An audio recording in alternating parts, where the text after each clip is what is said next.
Like many of us, sometimes she finds keeping it on the road an expensive business. So when her tyres needed replacing, she opted for the most economical way of doing it. I've only been driving for just over a year, so it's the first time I've ever had to buy tyres. Because I needed more than one tyre replacing, I chose to go for part-worn tyres. My partner told me where to go. I went down there and they put part-worn tyres on my car, which were cheaper. Whilst new tyres for Gina's car can cost well over £100 each, part-worns can start from as little as a tenner. And it's a similar story for most makes and models. The sale of tyres is governed by the Motor Vehicle Tyres Regulations Act. This sets standards such as minimum tread depth and repairs. Part-worn tyre dealers are responsible for making these safety checks, and that's exactly what genuine ones like this do, showing they've done so by marking the tyre wall with an indelible white stamp. If the tyre doesn't meet those part-worn safety standards, it's a fake. After all that, when a part-worn tyre dealer puts their tyres on sale, they're declaring that they're safe, and that's exactly what Gina thought she was getting. I went in, they was very chatty, very bubbly, quite friendly down there.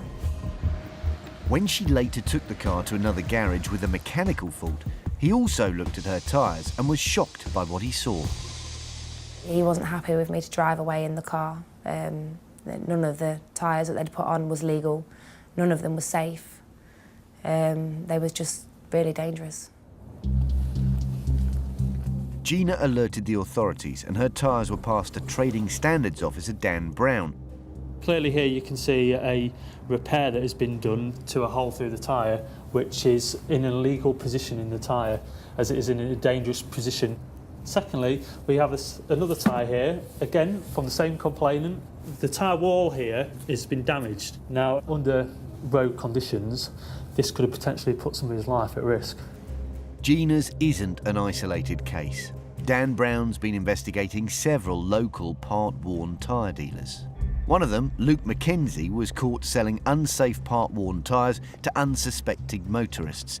He received a 9-month suspended sentence. These traders should not be and cannot be allowed to supply unsafe or fake part-worn tyres that are putting members of the public's lives at risk.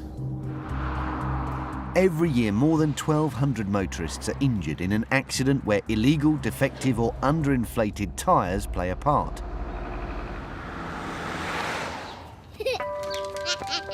Gina was one of the lucky ones. She and her family escaped unscathed. I felt like I put my kids at risk. I could have killed anybody that got in my car. And I thought they was safe and there wasn't. To find out just how dangerous fake part-worn tyres can be, Fake Britain decided to put them to the test. Tyre expert and test driver Steve Dolby will get behind the wheel of a car that will be fitted with fake part-worn tyres.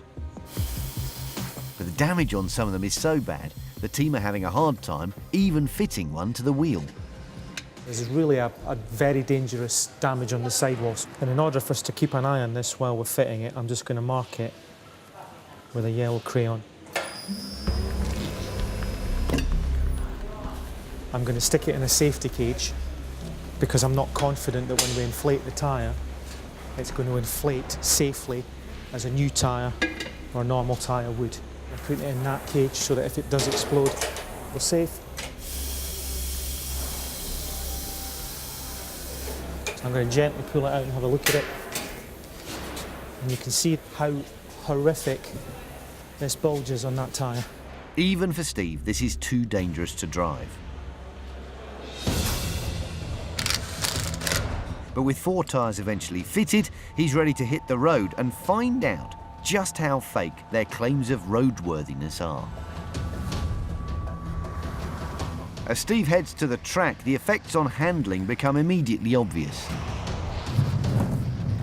Front end slides and the back end slides. The main danger with illegal part-worns is that their damage makes them leak air as they run, and the tyre constantly loses pressure. So to simulate the situation of a slow puncture, we're deflating one of the rear tyres to see how it'd feel. As a typical driver driving a part-worn tyre that's gradually deflating. Taking all my concentration to stop the car from spinning, and already I can feel the back end is really sliding a lot. Nearly lost control completely there. Steve is an experienced driver, but he's finding it hard to keep these fake part-worn tyres on the track. Who knows what sort of trouble the average driver would find themselves in. Well, there it goes. Complete spin out. I wouldn't like at all to have this sort of tyre on my car. A recent national study found a staggering 98% of part-worn tyres have been sold illegally, and over a third of those had potentially dangerous damage. As far as Gina's concerned, the fakers are putting innocent motorists' lives at risk. It's like they don't care whose lives they're putting at danger. I don't know how they can sleep at night time. It is disgusting. But the problem isn't simply confined to a handful of dealers. It's an epidemic that reaches right across the country. Later we join those on the front line as trading standards officers fight back, tackling the suspected fakers head on. We've looked at it and it doesn't appear to be safe. We have to seize it.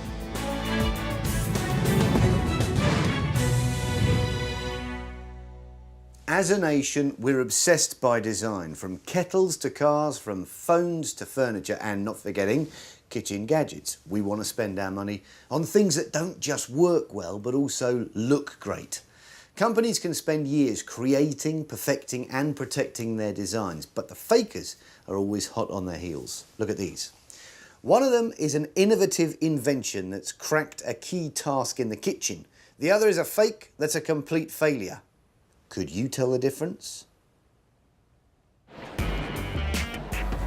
Design is the lifeblood of many businesses, and countless millions are spent by companies every year trying to produce something that's new, fresh, and which stands out from the crowd.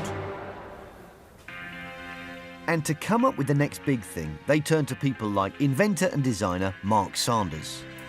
It seems as though the fakers are the biggest followers of his innovations, because as fast as this serial inventor can make it, it seems someone's out there faking it. Well, basically, everything on this side of the table are the authentic, genuine products. And all these fellas are all copies.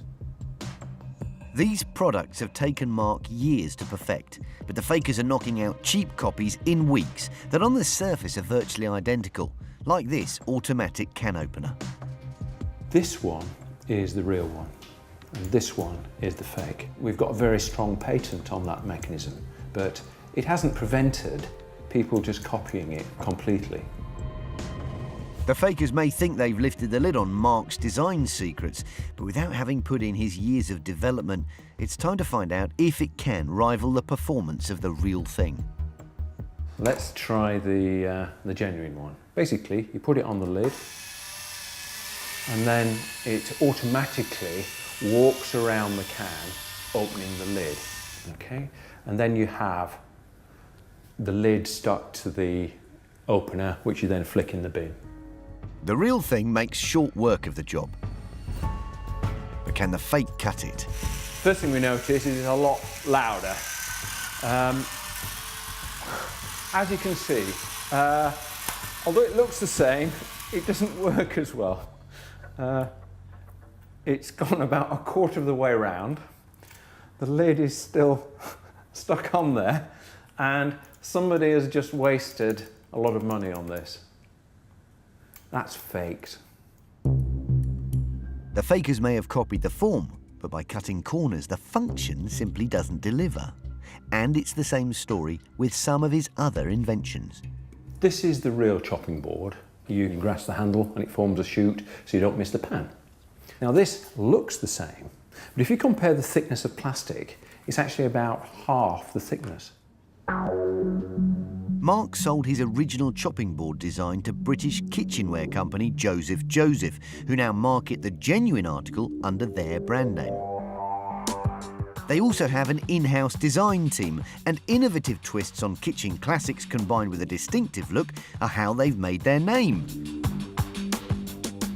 Like Mark, they've had their own designs counterfeited, but owner Richard Joseph has seen the scale of fakery here escalate. We've probably had 100 products faked that we know about. This is one of our Elevate tools. That's the original, that's the fake. The key design feature in this is it's got a foot that we've put into the handle. It keeps the head of the ladle off the countertop and basically makes it hygienic. The fake product, when you place this on the table, the head actually comes into contact with the table. And that means it's a product that doesn't work. In fact, it seems as though the fakers are flooding the market with their knockoffs. If you put in index chopping boards, trademark name, you have 8, 9, 10, 11, 12, I'll carry on, 13 companies just there that are producing copies. They're all infringing our trademark and claiming it as their own and selling either direct copies, direct fakes, or versions of. Perhaps their most faked product is this set of 8 stacking bowls and measuring cups, known as the Nest 8. So here we have the original Joseph Nest 8, and here is the fake. And as you can see, they're virtually identical. One thing that isn't identical, though, is the price. Whilst the real thing retails for around £35, the fake generally costs £20 or less. And as at first glance they look the same, for many people, it appears as though that can be the deciding factor. £20, because they're the same. I'll take the 20. I'll go for the £20 ones. They look exactly the same, so probably the cheapest one. They may look the same, but the counterfeit contains a very unwelcome addition. Fake bowls like these are being sold in California, where the law states that products must carry a warning if they contain dangerous materials. The materials they've chosen can cause cancer and child defects at birth. So it's quite incredible. They, first of all, should never be on sale, and secondly, very damaging for the consumer and for us as a brand as well. These cheap and potentially dangerous plastics are the reason this product can undercut the genuine article. Knowing this, will our street sample still think the fake is a bargain? Well, then I'll definitely not buy it. Because obviously, long term, if it's going to affect me and my health, then I'm not going to be interested in it. Just shows you how you can be deceived, really, isn't it?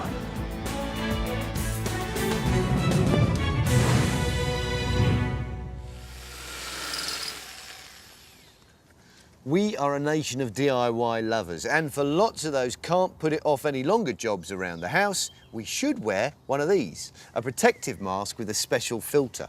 They're also essential safety wear in many jobs to protect against potentially dangerous dust, particles and fumes. But these filters are fake, and anyone using them might never know they'd put themselves at risk until it was too late. Hope Robertson understands why face masks are so important. Up until 2000, her husband David worked on the shipyards of the Clyde. He was an electrician, always in the yards. Back then, they didn't even get a mask. David was exposed to asbestos day in, day out, with seemingly no ill effects. Then in late 2000, Hope began to notice changes in him, which caused her concern.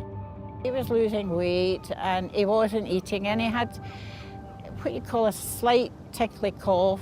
Nothing much to write home about, but it was the change in his temperament.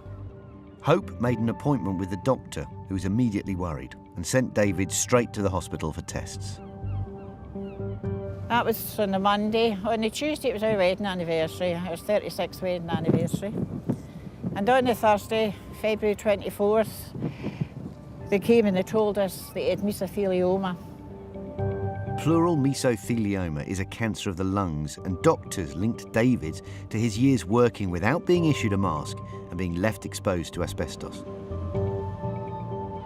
It can lie dormant for over 20 years before symptoms appear, by which time, as in David's case, it can be highly advanced. 4 weeks exactly after he got out of hospital, he died at home. We didn't get a chance to say a proper goodbye. That really hurt. And that was it, all over. All because of neglect.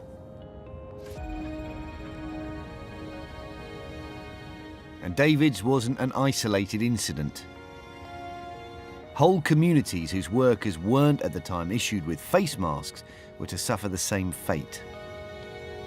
This is my late husband's name on here. All these other people, all the way down, they're all exactly the same. They've all died from either asbestosis or mesothelioma, just purely because they were not given the proper equipment.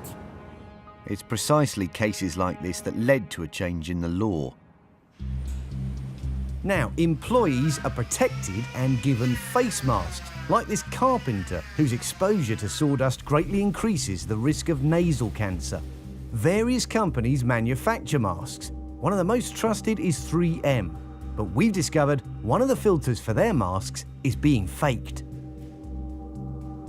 We bought some of the fake filters online and took them to 3M's headquarters to show technical manager Alan MacArthur.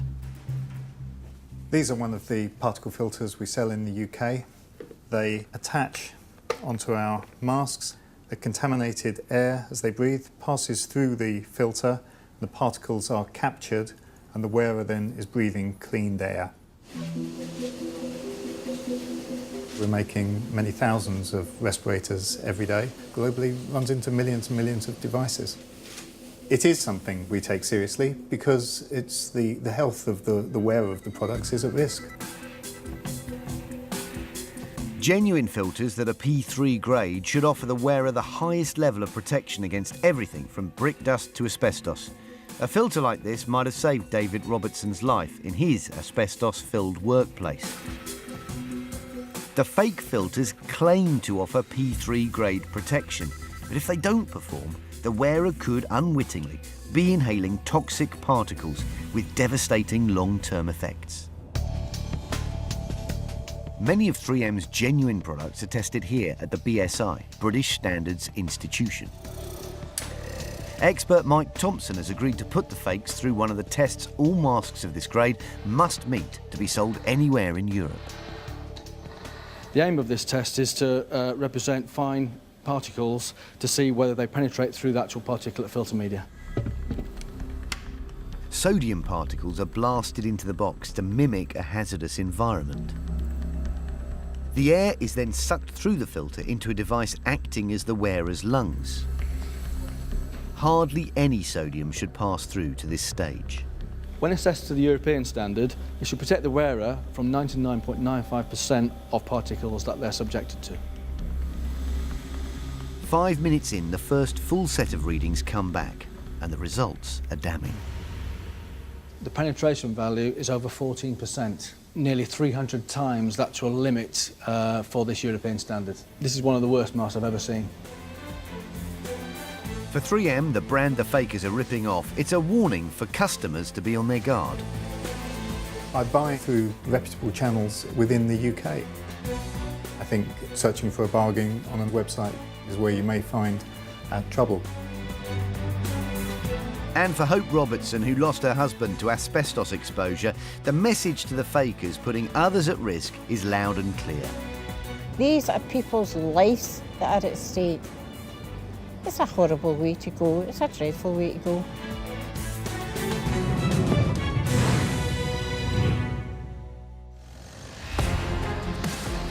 Earlier, we met Gina, who had a lucky escape after being conned by a part-worn tyre dealer, selling dangerous tyres, making fake claims to be safe.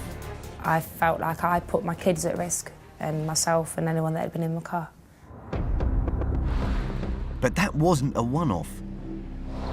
Fake Britain can reveal that thousands of unsafe part-worn tyres are on sale across the country. Industry insiders like Stuart Jackson of TyreSafe fear the rise of these dodgy dealers is not only tarnishing the whole trade, but putting lives at risk. It is a concern for us that we have people, unscrupulous dealers across the country. The unknown hidden dangers of a part-worn or used product is the biggest issue. Has it been damaged? Has it been in an accident? We just don't know. What we do know is that every year in the UK, more than 1,200 motorists are injured in an accident where illegal, defective or underinflated tyres play a part. Very few people are in a position of being able to cope in the event that they have a sudden tyre failure.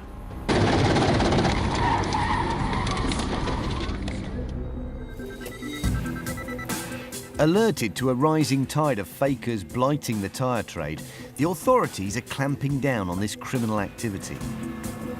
In London, Trading Standards Officer Samuel Abdullahi is heading out with partner Andy Faulkner on an operation aimed at stopping suspect tyre dealers in their tracks. The tyres that we do find are unsafe. They should never have been supplied to consumers, and businesses should not have them on their premises for supply. Hence the reason why we're doing the inspections, to make sure that the public are safe. And because it's up to the part-worn tyre dealers themselves to check their tyres are roadworthy, the only way to make sure they aren't faking it is for Trading Standards to go door to door. Hello, boss. As Samuel and Andy begin their search, it's clear this owner doesn't want us along for the ride. Off the camera, please. Okay. Off the camera, please. Yeah? The owner claims some of this stock has just arrived and is yet to be checked. But nothing should be on display until it's been tested and declared up to standard. As none of it's marked up, it may all be on offer to the public, and one tyre has immediately caught their eye as potentially dangerous. This one is no ticket. It seems the owner's reluctant to give it up and wants them to take a better looking tyre instead. No, I'll give you paperwork. Yes. Because I'm going to... No. If it doesn't have part one tyre, it is wrong. This one, give me this one, give me this one. I don't want it. Rubbish, please. I don't want that one. If we identify an item, which we believe is unsafe, which is in here, we have to seize it. Okay? It looks as though it's unsafe. We have suspicion that it is, so we'll be taking it today. With this suspected unsafe tyre off the streets, it's on to the next dealer on the list. I'm Samuel Abdullahi, I'm from Trading Standards. The tyres are marked part worn, meaning they've claimed to have passed all the safety checks demanded by law, but Andy has his doubts. I mean, this is just a tearaway sticker. The point of the marking is to be able to see that it's been shown to everyone that it is a part worn and people are aware, and it is supposed to be compliant with the legislation. That is probably not, to be honest. As he delves deeper, his suspicions appear to be well-founded. The concern we've got with this one is we've got a chunk straight away. Just come away from it. Andy and Samuel sees two more suspect tyres they think could be putting the public at risk. They both have the part one stamp on it, which is not the right way. It needs to be permanent on the actual tyre itself. Question is, how unroadworthy is it? To find out, back at base, Samuel's called in Steve Dolby. Steve's an expert with over 30 years' experience in tyre testing. He can tell whether what's been seized is safe, as its markings claim, or whether it's being sold by fakers making a profit by putting the public at risk. But what we found is that quite a few tyres have the part worn marking, but they're still effectively in an unroadworthy condition. Samuel's got a stack of recently seized tyres. He wants Steve's verdict. First up is one of the tyres he's just brought in, and Steve begins by checking the tyre's age. So the four numbers here mean that the tyre was made in week 9 of 2003. So this tyre is already 12 years old, so it's quite an old tyre. And I would suggest it shouldn't be put back onto the road at that age. Although there is no age limit in law for part-worn tyres, tyres are changed on average every 3 years. This one is over 4 times that age. Alarm bells are already ringing, and seconds later, Steve finds hard evidence that the tyre's claims to be road safe are fake. So straight away there's a repair in the sidewall of the tyre. Only specific repairers can do that. It's a major job. This has just been a bit of a bodge job. Disturbingly, it's not the only defect. Yeah, we can see another patch on the inside. With a repair on the inside, there should be a corresponding one on the outside where the road damage actually took place. But with no such repair made to the tyre tread, it means the cause of the damage has never been dealt with. The person who's repaired the tyre has just put a patch only on the inside, but it hasn't sealed the hole on the outside. The tyre can start to separate which could eventually cause a rapid deflation on the motorway. And the problems don't stop there. It looks like Razor blade or a Stanley knife. Looks like a knife. So that would have sliced through. Some of the cords of the tyre should never go back into the marketplace. It seems like the problem is endemic. The tyre's probably had some sort of nail or screw through it. The entire stack of tyres from many different dealers all failed to make the grade, and some of them were even marked to confirm that they passed safety standards. It's still shocking to see the number of tyres that have not met the safety standards, so it's still disturbing the whole part-worn tyre industry, really. Samuel's case against the part-worn tyre dealers is still ongoing. And his work to protect motorists still isn't done.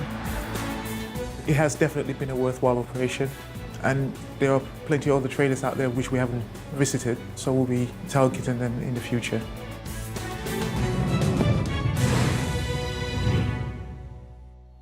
That's all from Fake Britain. Goodbye.